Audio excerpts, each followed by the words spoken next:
Magandang umaga po mga kababayan. Welcome to my YouTube channel. Ngayong umaga po, pag-usapan natin yung 2 weeks ago na hot issue o controversial tungkol po sa ghost students. Tinawag po yan na ganyan, ghost students. Kasi po hindi naman po ito mga totoo. Kaya nga ghost eh. Uh, ano lang po ito mga fabrication of names na ginagawa ng ibang private schools at isinasama po ito sa mga regular na estudyante sa grades 11 and 12. Uh, Meron kasi tayong programa or agreement uh, with yung ating gobyerno o DepEd sa ibang private schools na pwede silang mag-enroll ng grades 11 and 12 upon completion ng kanilang ng mga requirements dapat galing ka ng grades 10 ng public school or private school. So tatanggapin nila tatanggapin ito ng mga private schools at binabayaran ito through a voucher payments mga kababayan. Kaya yung iba nga kahit makasingil, kahit anomalous po itong ganitong ginagawa nila, pero in the past hindi naman gaano mahigpit ang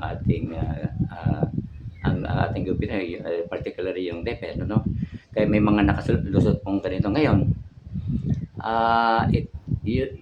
Recently nga mga kababayan nyo, noong ito po yung recent na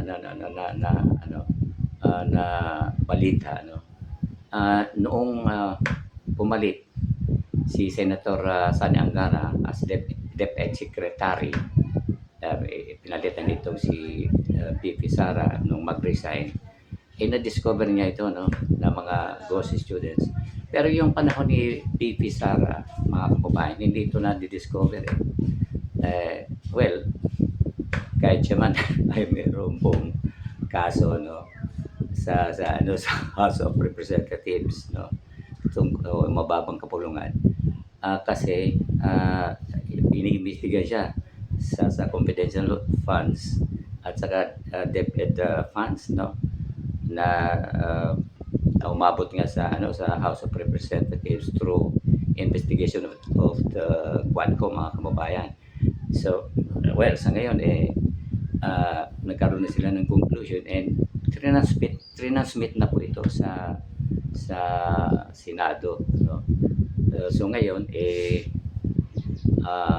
Senado na po ang magiging judge kung ito po si BP Sara ay guilty or not guilty. So yan, abangan na lang po natin yan mga kababayan. So sa ngayon patuloy po tayo dito sa balitang ghost students. Sabi ko nga a while ago na discovery ni ngayon na secretary ng DepEd na si Sani Angara tungkol sa anomalyang ito sa 54 na po mga kababayan na private schools ayon sa kanyang pag-iimbestiga, yung po nito, yung 38 nagsauli daw ng pera, ni-refund nila sa government na umaabot sa 65 million. Laki. Ibinalita nga ito rin ng iba't ibang platform, TV, radio, pati yung PTV4 where Yusek Claire Castro binalita rin ito Okay, so ngayon ayon rin sa mga balita nila umaabot po sa ito pala galing sa iba-ibang lugar for example Metro Manila, diyan at Davao, Central Luzon, tapos Calabarzon, tapos may Eastern Visaya, tapos meron pang yung Bangsamoro mga kababayan, 'di ba Muslim 'to, Muslim area, na Bangsamoro 'no. So, 'yun po ang kanilang mga na ano, na-discover. Pagkatapos ito pala, eh, na-discover nila, sa taon na ano, taong 2021, tapos to 22, tapos 22 to 23. Yan mga kababayan.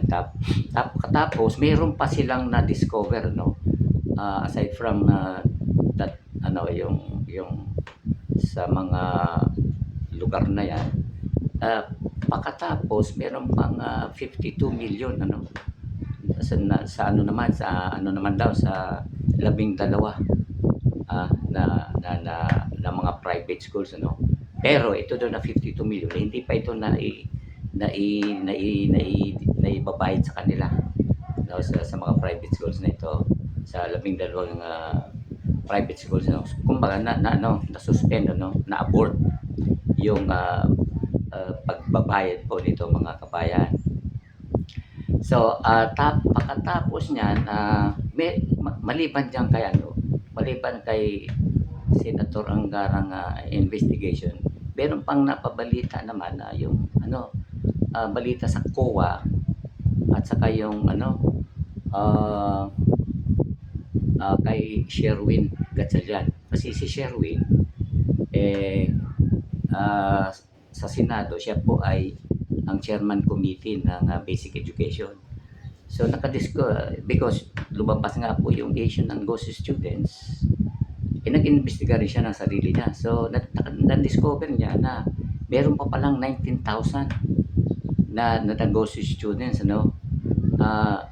Tumutugma po ito sa report din ng COA na ayun, 19,000 ano. Tumutugma sa yung kay Senator Gatchalian na discover. Tumutugma ito doon sa COA, no, na parehong 19,000. Ito daw ay yung sa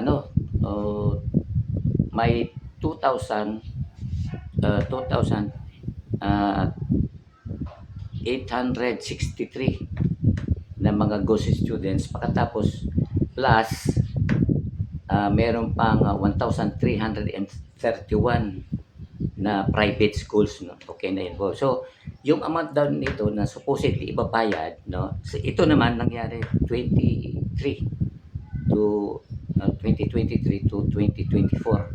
Ito po ay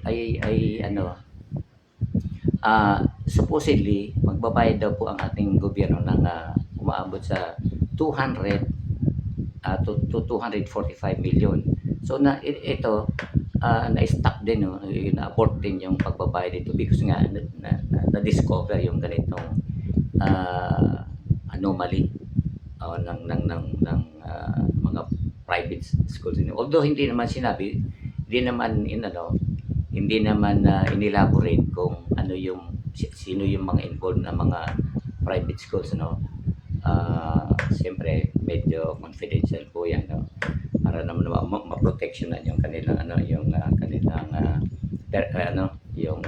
kanilang identity, as a school, po mga kababayan. So from this, no, na-discover po mga kababayan ni Senator Sani Angara, bali nag-suspend po siya, parang tinerminate niya yung contract with parang 50 to 55 private schools. Sinuspend niya na yung agreement, no. So wala nang bayaran ng voucher po dito, no. Pagkatapos sabi niya, no, sabi ni Senator Sani Angara, sa kanilang investigation kapag sino yung mga lumabas sa kanilang department, no, na involved po dito, ganun din sa private, sabi niya, kakasuhan daw nila, no, ng criminal case. Yun po ang kanyang yun po ang ating nabasa sa mga ulat ng mga balita, mga kababayan. So I hope sana mangyari yan para at least matigil na po itong yung mga ganyang ah, mga illegal, no, activity ng between the private and the government, particularly yung sa DepEd, ano. Ngayon, mga kababayan, paano po ito nagsimula na agreement ng private schools at saka DepEd? Ngayon, nung ano pa naman mga kababayan, noong 2015, ano ito nagsimula daw ito under ano pa, President Noy Aquino. Okay, kasi ganito po ang reason niya noon bago magtapos yung pinaka last year niya, ah, nung 2015 sa ano pala mga kababayan, dumadami o lumulubo na yung mga enrollees sa sa public schools. Kaya ano sila, gumawa ng batas para yung mga estudyante pong gustong mag-aral sa private school para mabawasan yung mga bulto ng estudyante sa public school, pwedeng mag-enroll sa private school. Yun nga, i-subsidize nila yung mga tuition fees, no, yung tinatawag na voucher payments. So yan po mga kababayan. So kaya yan, after that, nung nagawa na po yan ni Pinoy, pumasok po yung 2016, pumasok na ito pong Duterte administration na po mga kababayan. So siyempre June 30, 2016 naging pumalit na po ng ang ating Pangulo, ang Pangulong Duterte. So pagkatapos nung pumasok yung 2016 at saka 2017, sabi naman ng COA, may nabalitaan na sila na mayroong, kumbaga nagsimula na yung ghost student 2016 and 2017. Ito po ay 115 yung na-discover pa lang, kukunti pa lang. Pero nung pumasok na yung onwards, no? Onwards, parang nadadagdagan. So hanggang nga po dumating yung 2021 ano po, onwards, dumami na, no? Yung recent na binalita po natin ngayon, yun, dumami. So yan pong mga kababayan ang parang hindi na maganda, no, na nangyayari. So sana pagawan po ng paraan ng ating gobyerno kung anong dapat niyan sa para matigil po yan, kasi nationwide na po nangyayari na may mga ghost students na, no. So sa aking mga kababayan, kung ako po tatanungin niyo diyan, because kasi every time po napapalit ng gobyerno, posibleng babalik ito halimbawa i-ano lang po yung i-continuous, no, then maging mahigpit sila, no. Pero pag dumating po dito mga kababayan, sa aking tingin pag dumating ulit, pag nagpalit ulit ng panibagong gobyerno, malamang babalik ulit itong ghost students, no. Kaya ang aking opinion mga kababayan dito why not terminate, no? Terminate na po itong klase ng agreement ito with the private schools. Kasi unang-una mga kababayan, ang opinion ko so yung pera na ina-allocate po diyan sa voucher, no, bakit hindi na lang ipagawa ng ating gobyerno ng mga building sa public schools? So para madagdagan at hindi na mag-enroll sa mga private schools yung mga estudyante. Pwede naman po yun kasi halimbawa yung perang binabayad sa kanila na milyones po ang halaga, ipatayo na lang ng mga public schools. Di po ba? Kasi ganyan Tapos para makinabangan pa ng mga, 'di ba, ng mga teachers, no, ng mga estudyante kung ano mga pangangailangan ng nila diyan sa loob ng kanilang public school, maibigay po sa kanila. Ah, Hindi na po napupunta sa private schools, mga kababayan. Okay? Ah, Kasi yung sinabi ko nga a while ago, baka 'pag nagpalit naman ng gobyerno, baka malamang bumalik na naman 'yan na ganyang, ano, ganyang, anomaly na sa ghost students, 'no. Mabuti kung sa isang school, sa isa lang o dalawa, tatlo, nationwide po ito, mga kababayan.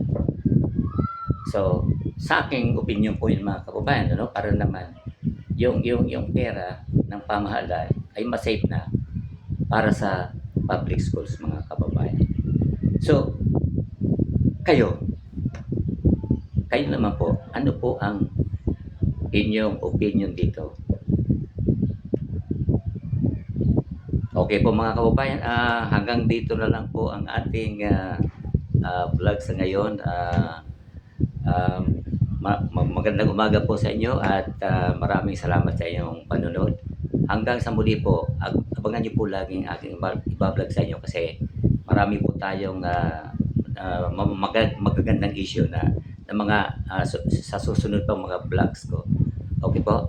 So, muli, marami po salamat sa inyo. Magandang umaga.